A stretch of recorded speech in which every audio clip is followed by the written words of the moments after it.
اب اس موقع پر کچھ باتیں نصیحت کے طور پر آپ حضرات کی خدمت سے پیش کرنا چاہتا ہوں۔ سب سے پہلے تو میں اپنی طرف سے یہ معذرت کرنا چاہتا ہوں کہ استاد اور شاگرد کا تعلق بہت نازک ہوتا ہے۔ استاد امین ہوتا ہے طلبہ کی مصالح اور ان کے خیر کا۔ اگر اس خدمت کی ادائیگی میں میری طرف سے کوتاہی ہوئی اور یقیناً ہوئی ہے تو آپ حضرات اس کو درگزر کریں اور دامن عفو میں جگہ دیں اور دعائے خیر کریں کہ اللہ تعالیٰ زندگی کے آخری لمحے تک حدیث پاک کی خدمت سے وابستہ رکھے اور اس عبد ضعیف اور عبد ظلوم و جہول کے ذریعے جو خدمت انجام پائی اس کو شرف قبولیت سے نوازے۔ آپ نے تعلیم کا ایک مرحلہ مکمل کیا ہے، لیکن اساتذہ فراغت کے موقع پر طلبہ کو یہ تلقین کیا کرتے ہیں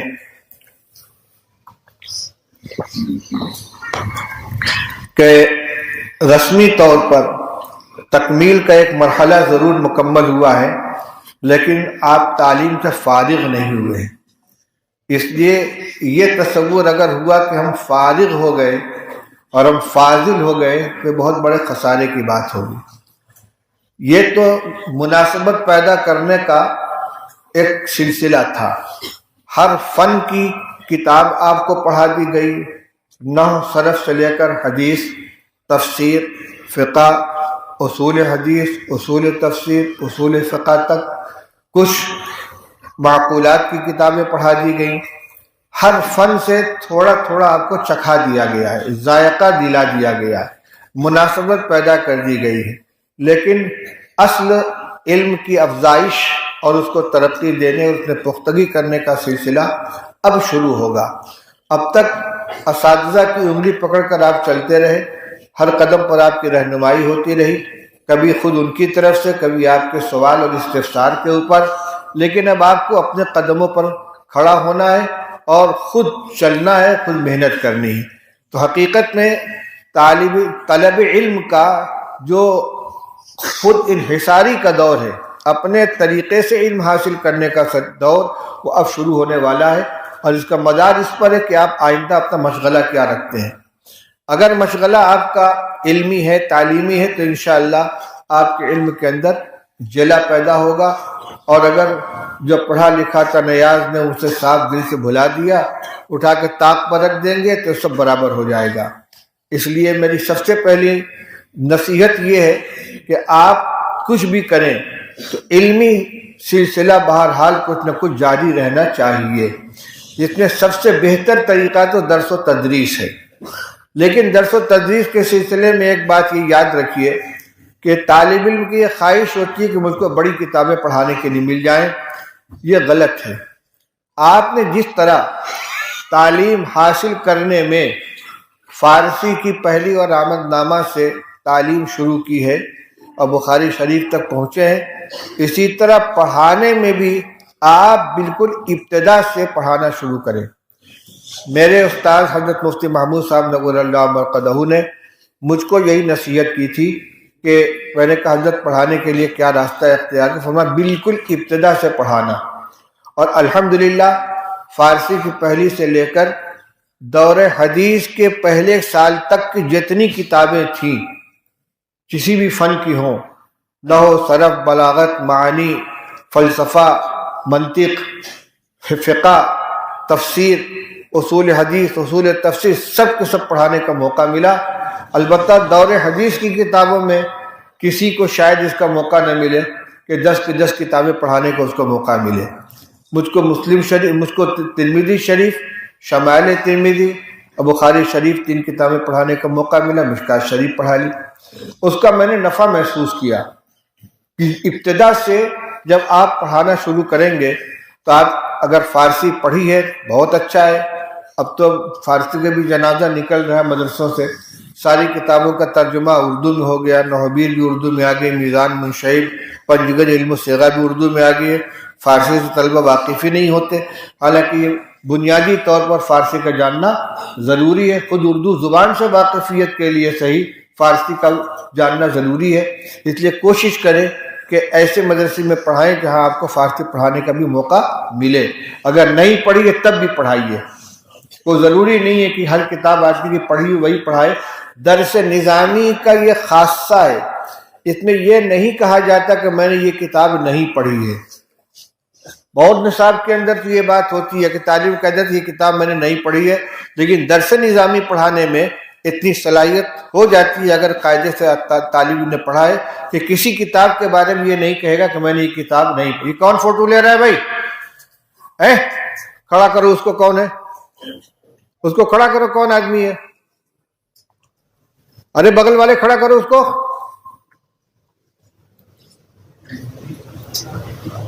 نالائق نہیں کہ منع کر دیا سمجھ میں نہیں آتا. حرام کام کرتے بیٹھ کر.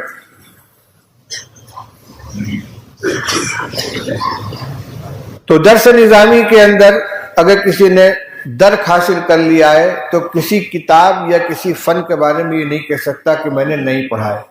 میں نے خود کئی کتابیں مختارات نہیں پڑھی ہے، منصورات نہیں پڑھی ہے، ندوہ کی کتابیں ہیں، لیکن ہمارے یہاں عالم کے نصاب میں داخل تھی، اس کو پڑھایا.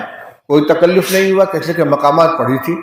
جس نے مقامات پڑھ لی ہے، نفحۃ العرب پڑھ لی ہے، اس کے لیے پھر منصورات اور مختارات کی کوئی حیثیت نہیں ہے. تو میں یہ کہہ رہا تھا کہ فارسی نہیں بھی پڑھی تو فارسی پڑھانے کی کوشش کیجئے. آپ عالم ہو گئے انشاءاللہ کوئی دقت نہیں ہوگی. فارسی سے لے کر آخر تک کی ساری کتابیں پڑھائیے. اس لیے یہ شوق نہیں ہونا چاہیے کہ کہیں جائیں تو فوراً اونچی کتابیں لے لیں.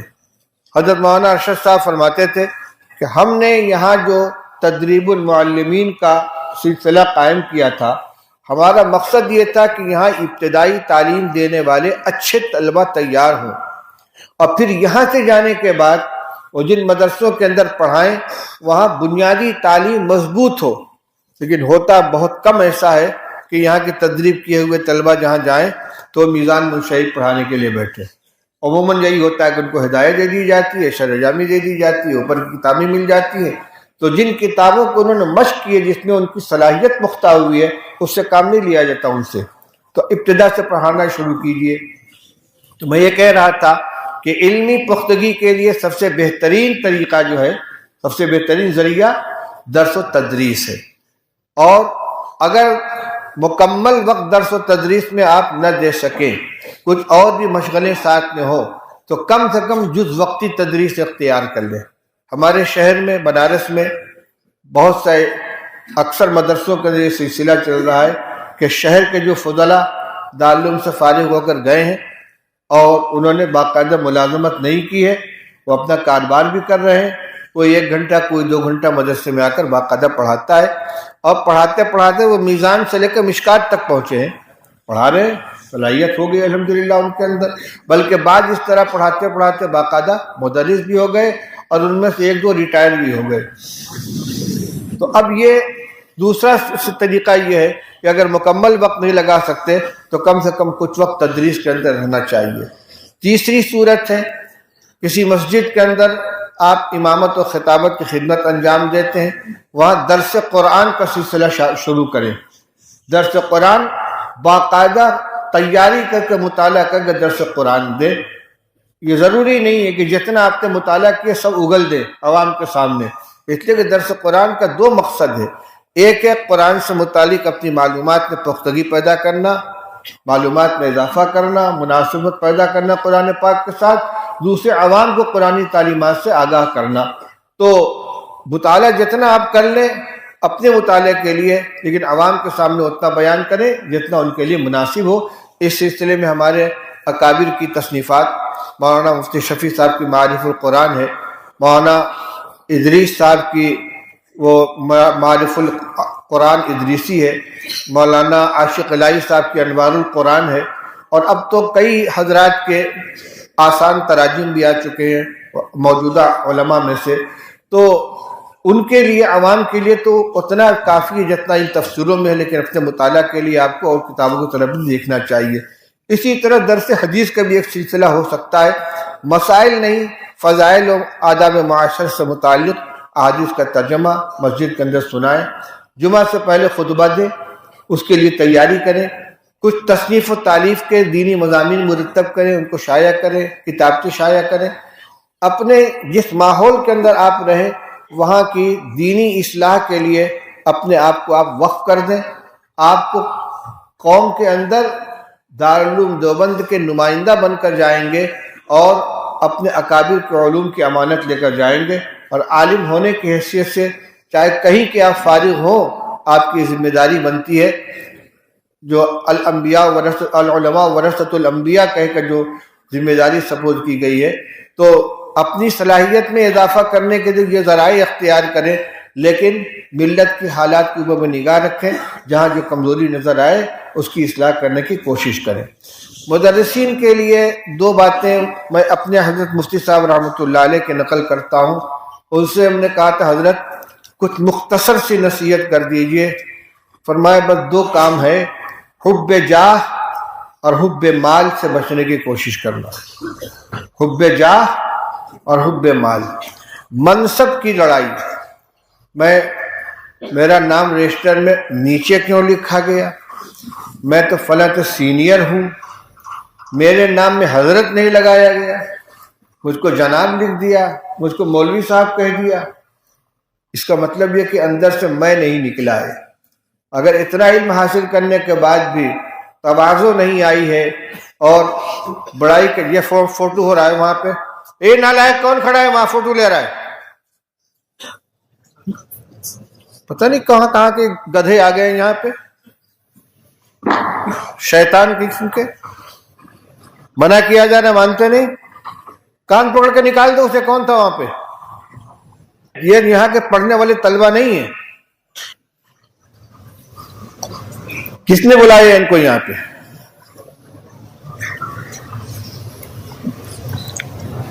یہ جو بات میں نے عرض کی حقیقت میں یہ حدیث پاک کا مفہوم ہے۔ رسول پاک صلی اللہ علیہ وسلم نے ارشاد فرمایا، ما ذئبانی جائعانی ارسلا فی غنم بافسد لها من حب الرجل لمالہ ولشرفہ لدینہ، او کما قال رسول اللہ صلی اللہ علیہ وسلم۔ آپ نے ارشاد فرمایا کہ دو بھوکے بھیڑیے جو کسی بکری کے ریوڑ پر آزاد چھوڑ دیے جائیں، وہ ریوڑ کو اتنا نقصان نہیں پہنچائیں گے جتنا مال اور شرف کی محبت آدمی کے دین کو نقصان پہنچاتی ہے۔ کچھ سمجھ میں آیا؟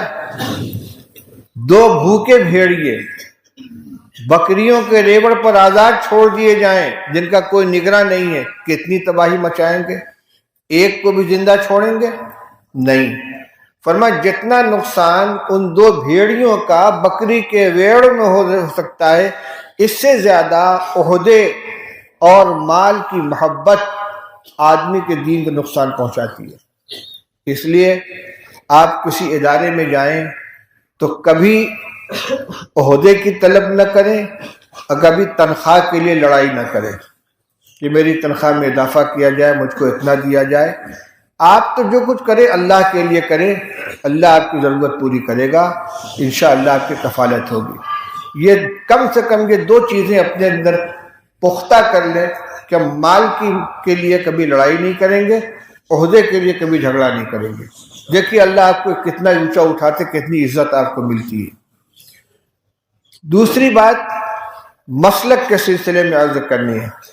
اکابر علماء دیوبند کے مسلک کو مضبوطی کے ساتھ تھامیے، کیونکہ یہ معتدل ترین مسلک ہے، اور اس کے بنیاد کون ہے؟ حضرت مولانا محمد قاسم صاحب نانوتوی، حضرت مولانا رشید احمد صاحب گنگوہی، حضرت مولانا شیخ علی صاحب تھانوی، حضرت مولانا محمود حسن صاحب دیوبندی، اور پھر وہی سلسلہ چلا آیا حضرت مولانا حسین احمد صاحب مدنی، حضرت مولانا فخر الدین صاحب، اور آج تک جو ہمارے اساتذہ کرام ہیں ان کا جو مسلک و مشرب ہے اس کے اوپر مضبوطی سے قائم رہیں۔ دائیں بائیں ذرا سے بھی آپ پیر نکالیں گے گمراہی کے گڈھے میں جا پڑیں گے۔ اس لیے اس کو ایک سال چاہے آپ نے یہاں تعلیم حاصل کی ہو یا 10 سال تعلیم حاصل کی ہو، آپ قاسمیت کے لیبل لگا کے جو جا رہے ہیں تو اس قاسمیت کی حفاظت کریں.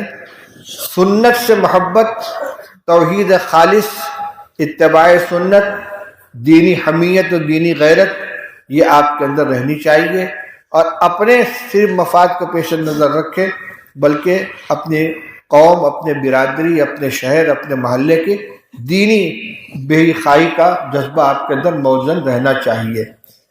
اس زمانے میں جو فتنے بہت زیادہ سر اٹھائے ہوئے ہیں، ارتداد اور تشکیک، نوجوانوں کے اندر دین کے اعتبار سے تشکیک پیدا کی جا رہی ہے. بہت سے محروم قسمت جنہوں نے اسلام کا دامن چھوڑ دیا ہے، اسلام سے نکل گئے ہیں، باقاعدہ چینل بنا کر ایکس مسلم کے نام سے، یعنی سابق مسلم کے نام سے وہ پروگرام چلاتے ہیں، اور فرقہ پرستوں کی طرف سے ان کی بھرپور مالی مدد کی جاتی ہے. ایسے چینل کو سننا اور اس کو دیکھنا یہ اپنے ایمان سے ہاتھ دھونا ہے.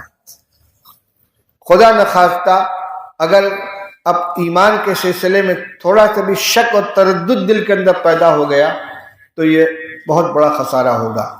اس لیے اول تو میڈیا کے اندر آئی ہوئی ہر چیز کو تعلق نہیں رکھنا چاہیے، ہر ایک کچے پکے بیان کو سننا نہیں چاہیے، ہر تحریر کو پڑھنا نہیں چاہیے. اکابر کی مستند علماء کرام کی تحریروں کو پڑھیں، ان کا بیانات کو سنیں، لیکن ہر وہ چیز جو وائرل ہو رہی ہے، واٹس ایپ کے اوپر آ رہی ہے اور فیس بک کے اوپر آ رہی ہے، اس کو پڑھیں اور اس کو سنیں. اس میں گمراہی کا خطرہ ہے اور اسی راستے سے لوگ شک و شبہ کا شکار ہوتے ہیں. تو آج کے زمانے میں دو کام بہت زیادہ کیا جا رہا ہے. ایک تو صاف ارتداد ہے، خاص طور سے مسلمان لڑکیاں غیروں کے ساتھ جا رہی ہیں، کبھی شادی کے نام سے، کبھی ویسے ہی، اور ان کا انجام بڑا خراب ہوتا ہے. عزت کی پامالی، پھر یا تو ان کو قتل کر دیا جاتا ہے یا ایسے حال میں پہنچا دیا جاتا ہے کہ پھر وہ نہ گھر کے رہتی نہ گھاٹ کے رہتی ہے. تو ارتداد سے بچانا، اور دوسرے نوجوانوں کو دینی تعلیم سے آگاہ کرنا. بہت بڑی تعداد ہے نوجوانوں کی جو کلمہ بھی نہیں جانتے، لا الہ الا اللہ محمد رسول اللہ کا تلفظ بھی نہیں جانتے. آپ کی ذمہ داری صرف اتنی نہیں ہوگی کہ آپ مسجد کے اندر، مدرسے کے اندر بیٹھ کر بخاری شریف اور مسلم شریف پڑھا لیں، بلکہ مسجد اور مدرسے کے اطراف میں جو لوگ ہیں ان کا جائزہ لیں. بالغین کے لیے تشریح قرآن اور دینی تعلیم کے مراکز قائم کریں. اور اس وقت مکاتب کا سلسلہ ہمارے تمام اکابر کی طرف سے بہت زور و شور کے ساتھ جاری کیا جا رہا ہے، اس پر بہت زور لگایا جا رہا ہے. آج کے اس مجلس میں خاص طور سے مجھے ذمہ داروں کی طرف سے ہدایت بھی دی گئی ہے کہ طلبہ کے سامنے آپ اس موضوع کو چھیڑ دیں کہ مکاتب کے قیام پر زیادہ سے زیادہ توجہ دیں. ہر ایک کو موقع نہیں ملے گا کہ مدرسے میں جا کر وہ درسی کتاب پڑھانا شروع کر دے. اس لیے آپ کسی مسجد کے اندر نماز پڑھائیے، چاہے باقاعدہ امام بن کر یا ویسے ہی، اور اپنے محلے کے مسجد میں اگر وہاں مکتب نہیں ہے تو فوراً مکتب قائم کیجیے. وہ بچے جو اسکول جاتے ہیں ان کا 1 گھنٹہ 2 گھنٹہ ترتیب کے بنا کر آپ اپنے یہاں مکتب قائم کیجیے اور ان کو بنیادی دینی تعلیم سے آراستہ کیجیے. تعلیم الاسلام ہے اور دینیات کی دوسری کتابیں ہیں، نورانی قاعدہ ہے. قرآن پڑھنا ان کو آ جائے، کلمہ پڑھنا آ جائے، عربی پڑھنا آ جائے، تھوڑی سی اردو سیکھ لے. منظم مکاتب کا سلسلہ جہاں چل رہا ہے وہ تو بہت کامیاب ہے. دار جمعیت علماء ہند ہے، ادارے دینیات ہے، اور بھی بعض تنظیمیں ہیں جو منظم مکاتب کا سلسلہ چلا رہی ہیں. آپ ان کے ذمہ داروں سے رابطہ کریں، اپنے مقامی جمعیت علماء کے ذمہ داروں سے رابطہ کریں، وہ آپ کی رہنمائی کریں گے. اور دہلی کے دفتر سے بھی رابطہ قائم کر سکتے ہیں. میرا مقصد کسی مخصوص تنظیم یا کسی مخصوص جماعت کے مکاتب کو قیام پر زور دینا نہیں ہے، بلکہ میں یہ چاہتا ہوں کہ ہر طالب علم اپنے علاقے کے اندر مکتب خود چلائے یا مکتب چلانے کا نظام قائم کرے تاکہ کوئی مسلمان بچہ جو ہے وہ دینی تعلیم سے محروم نہ رہ جائے. یہ چند باتیں جو ضروری تھیں وہ آپ کے سامنے عرض کی گئی، اور بس اپنی ذاتی زندگی کے اندر بھی آپ نمونہ بن کر رہیں اپنے معاشرے کے اندر. اگرچہ شرعاً حجت صرف نبی صلی اللہ علیہ وسلم کی زندگی ہے، کسی کا عمل حجت قاطعہ نہیں ہے، لیکن بہرحال دین الفاظ اور کتابوں کے مقابلے میں عمل سے زیادہ لیا جاتا ہے. رسول اللہ صلی اللہ علیہ وسلم نے بھی فرمایا تھا صلو کما رأیتمونی اصلی، جیسے مجھے نماز پڑھتے ہوئے دیکھو ویسے تم پڑھو. اور شاید اتنے بڑے مجمع میں کوئی ایک فرد ہوگا جس نے ابتداءً نماز کتاب سے سیکھی ہو. ہر آدمی کیا کرتا ہے؟ دوسروں کو دیکھتا ہے. اسی لیے تو حکم دیا کہ بچہ 7 سال کا ہو جائے تو اس کو نماز کا حکم کرو، 10 سال کا ہو جائے نماز نہ پڑھے تو اس کی پٹائی کرو. وہ سیکھنا شروع کرتا عمل کے ذریعے سے. تو آپ نمونہ بنے عمل کا. آپ کے عمل کو دیکھ کر لوگ مثال پیش کریں گے، فلاں مولانا صاحب کو میں نے عمل کرتے ہوئے دیکھا ہے. ہمارے محلے میں ایک صاحب تھے قمر الدین صاحب، انتقال ہو گیا. اور ایک اس عالم گزرے ہمارے مولانا احمد اللہ بنارسی، جو شیخ الہند رحمۃ اللہ علیہ کے شاگرد تھے. انہی نے مدرسہ قائم کیا تھا، مدرسہ محمود المدارس، جو بعد میں جامعہ اسلامیہ کے نام سے موسوم ہوا. سن 1900 میں مدرسہ قائم ہوا ہے، 1318 ہجری میں. شیخ الہند رحمۃ اللہ علیہ کے شاگرد تھے مولانا احمد اللہ صاحب. تو ہمارے قمر الدین صاحب کا تقیہ کلام تھا یہ، میں نے مولوی احمد اللہ صاحب کو ایسا کرتے ہوئے دیکھا ہے. آپ ایسے بن جائیں کہ لوگ ہر عمل کے اندر آپ کی مثال دیں کہ میں نے ان کو ایسا کرتے ہوئے دیکھا ہے. ہمارے اکابر کا یہی طریقہ تھا. میں نے لطیفہ سنایا تھا کہ طلبہ کے درمیان یہ گفتگو ہونے لگی کہ بھائی 2 سنتیں ہیں جن پر بظاہر دونوں پر ایک ساتھ عمل نہیں ہو پاتا. مسجد میں داخل ہونے کی سنت یہ ہے کہ پہلے دایاں پیر مسجد میں رکھا جائے، اور نکلنے کی سنت یہ کہ پہلے بایاں پاؤں باہر نکالا جائے. اور جوتا پہننے کی سنت کیا ہے؟ پہلے دائیں پیر میں پہنا جائے اور اتارنے کی سنت کیا ہے؟ بائیں سے نکالا جائے. بھائی ایک آدمی مسجد میں پہنچتا ہے، مسجد میں اس کو قدم رکھنا ہے تو کیا کرے؟ اگر بائیں پیر سے جوتا نکالتا ہے اور مسجد میں داخل ہوتا ہے تو ایک سنت چھوٹتی ہے مسجد میں داخل ہونے کی، اور داہنے پیر سے پہلے جوتا نکال کے مسجد میں رکھتا ہے تو ایک سنت چھوٹتی ہے. کون سی؟ جوتا اتارنے کی. کیا کیا جائے؟ کہ حضرت گنگوئی رحمۃ اللہ علیہ کے تلامذہ تک حضرت کو دیکھو کیا کرتے ہیں. چنانچہ نماز کا وقت ہوا، حضرت سیدری سے نکلے اور مسجد کے دروازے پہنچے، جوتی میں سے پیر نکالا بایاں اور جوتی کے اوپر رکھ لیا، اور پھر داہنا پیر نکال کے مسجد میں رکھا. دونوں سنت پر عمل ہو گیا. جب نکلنے کا وقت ہوا تو بایاں پیر نکال کے چپل کے اوپر رکھا، اور پھر دایاں پیر نکالا چپل کے اندر داخل کیا. پھر بیان بھی کیا جاتا ہے، لیکن انہوں نے تطبیق کے لیے عمل کو دیکھا. اب حضرت سے پوچھا کہ حضرت یہ 2 عمل ہیں، ان کو دونوں میں تطبیق کیسے دی جائے؟ ہاں بھائی غور کرنے کی چیز ہے، دیکھو سوچو کیا کیا جائے. حضرت آپ ایسا کرتے ہیں؟ کہا ہاں ٹھیک ہے. یعنی اتنا اتباع سنت کا ملکہ پیدا ہو گیا تھا کہ بلا ارادہ ایک عمل ہو رہا ہے، توجہ اس کی طرف نہیں ہے. اور جب پوچھا کہ دیکھو غور کرو کیسے عمل ہوگا، حضرت آپ ایسا عمل کرتے ہیں کہ ٹھیک ہے. تو نمونہ، عملی نمونہ بنیے آپ ہر چیز کے اعتبار سے، قول کے اعتبار سے، فعل کے اعتبار سے، اپنے اخلاق کے اعتبار سے، معاملات کے اعتبار سے. اب ایک ایک فرد سے اللہ تعالیٰ نے پورے علاقے کو اٹھایا ہے. بہت سے مثالیں ایسے ملتی ہیں. وہ اپنے زمانے کے طالب علم تھے، مولانا صدیق احمد صاحب باندوی رحمۃ اللہ علیہ. ایک بالکل جنگلی علاقہ ہے بیہڑ کا، باندہ سبادہ، وہاں کے رہنے والے پورے علاقے کو انہوں نے سنوار دیا. مولانا عبد الحلیم صاحب جونپور کے گرانی کا مدرسہ قائم، حضرت مولانا ابرار الحق صاحب رحمۃ اللہ علیہ ہردوئی کے مدرسے والے. اسی طریقے سے بہت سے ویرانوں کے اندر ایسے لوگ ملیں گے کہ ایک آدمی نے جا کر وہاں پر خدمت شروع کی ہے اور پورے علاقے کو شرک و بدعت سے پاک کر کے سنت کا گہوارہ بنا دیا ہے. ہمت کریں تو انشاءاللہ اللہ تعالیٰ آپ سے بھی کام دیں گے. بس انہی چند باتوں کے بعد گفتگو ختم کرتا ہوں. اب سب سے آخر میں تمام طلباء سے بڑی لجاجت کے ساتھ یہ استدعا کر رہا ہوں کہ میرے کسی طرز عمل سے، میری کسی گفتگو سے اگر کسی کی دل شکنی ہوئی ہو تو اس کو یہیں پر معاف کر کے اٹھے۔ زندگی کے آخری مراحل چل رہے ہیں، تقریباً 80 سال عمر ہو گئی ہے، جو ہمارے خاندان کے طبی عمر سے بھی آگے بڑھی ہوئی ہے۔ معلوم نہیں کس وقت بلاوا آ جائے اور کون سی ملاقات آخری ملاقات ثابت ہو۔ اللہ تعالیٰ آخرت کی رسوائی سے بچائے۔ آپ حضرات کے حقوق کی ادائیگی میں جو کوتاہی ہوئی اللہ تعالیٰ اس کو معاف فرما دے۔ کتاب کا جو حق ہے وہ بھی ادا نہیں ہو سکتا، طالب علم کا جو حق استاذ کے اوپر اس میں بھی کوتاہی ہوتی ہے۔ دعا فرما لے بھائی۔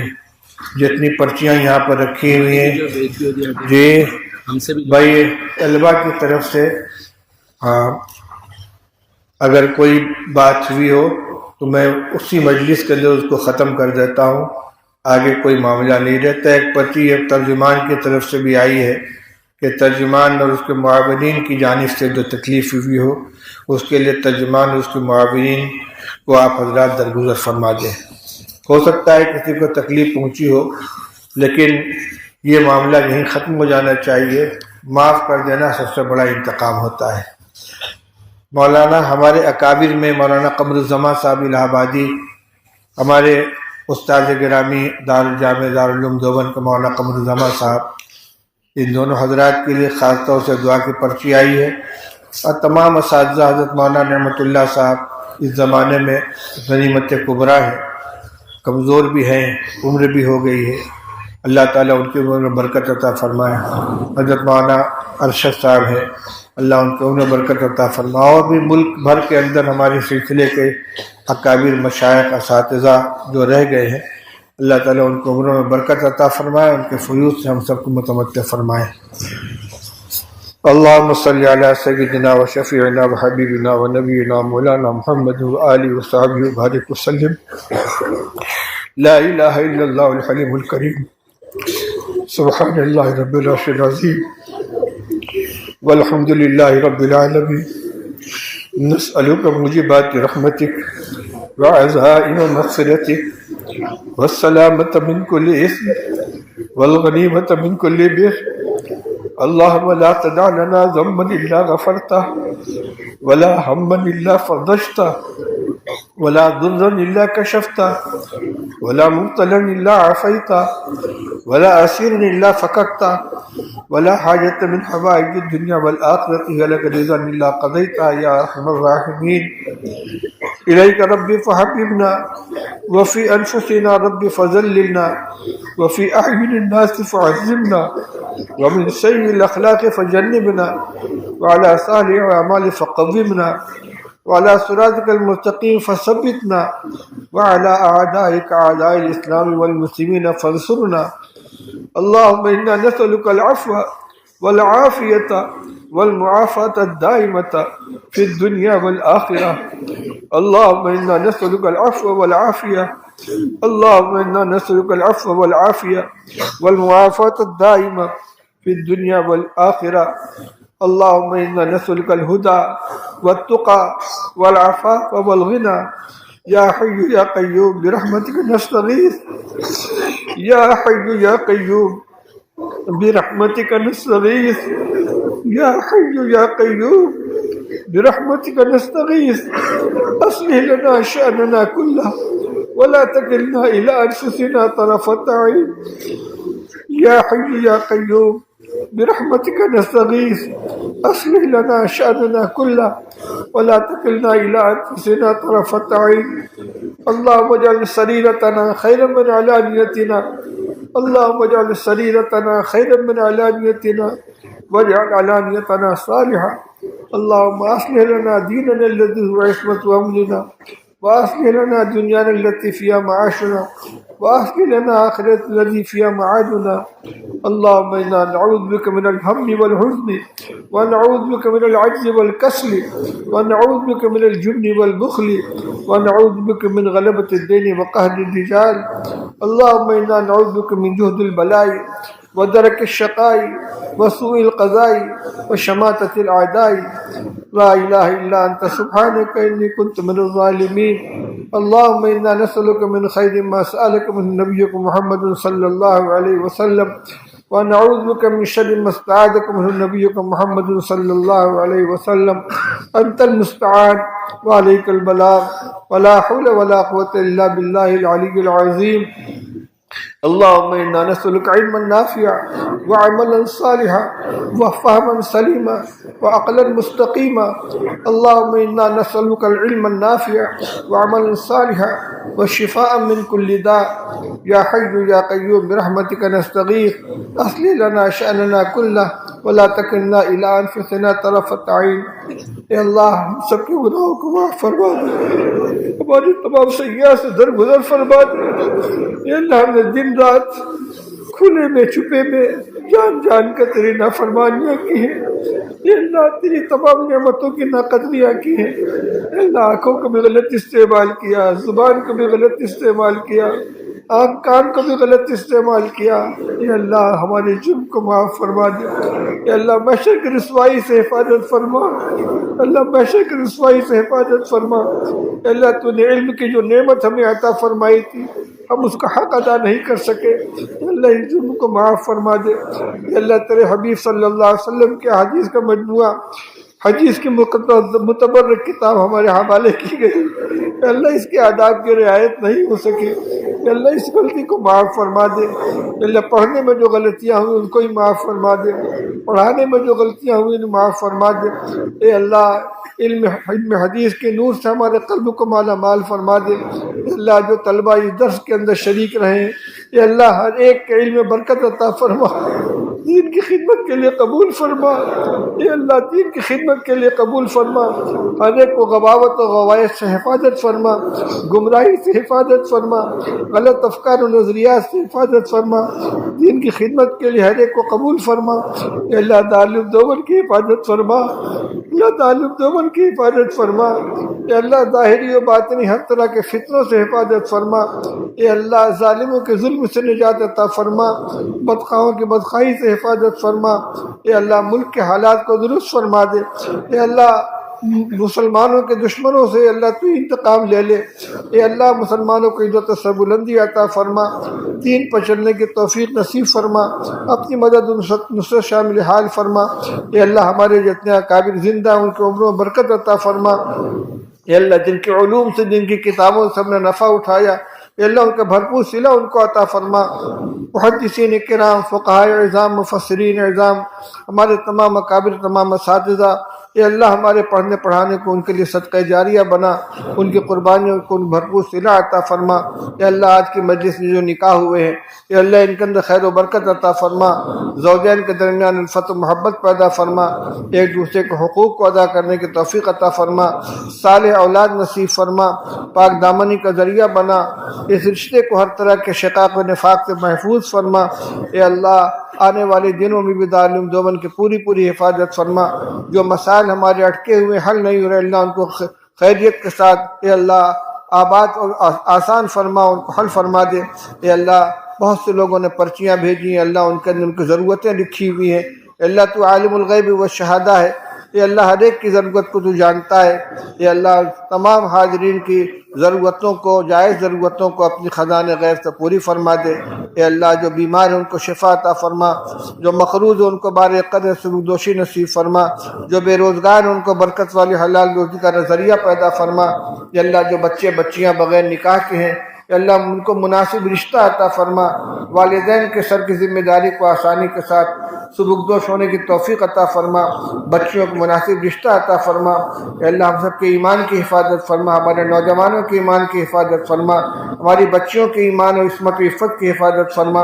اے اللہ جن جن لوگوں نے دعاؤں کے لیے کہا ہے، درخواست کی ہے، یا متمنی یا ان کا ہمارے اوپر حق ہے، اے اللہ ہر ایک کی ضرورت پوری فرما، ہر ایک کی خواہش پوری فرما، ہر ایک کو اس کی برکتیں عطا فرما.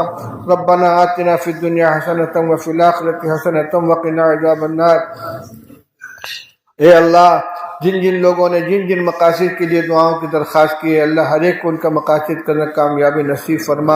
اے اللہ علم میں برکت عطا فرما، آئندہ بھی اس سلسلے کو جاری رکھنے کی شکلیں پیدا فرما، جو کچھ کوتاہیاں ان کو معاف فرما دے۔ ربنا آتنا فی الدنیا حسنۃ وفی الآخرۃ حسنۃ وقنا عذاب النار، وصلی اللہ تبارک و تعالی علی خیر خلق محمد وآلہ وصحبہ اجمعین برحمتک یا ارحم الراحمین۔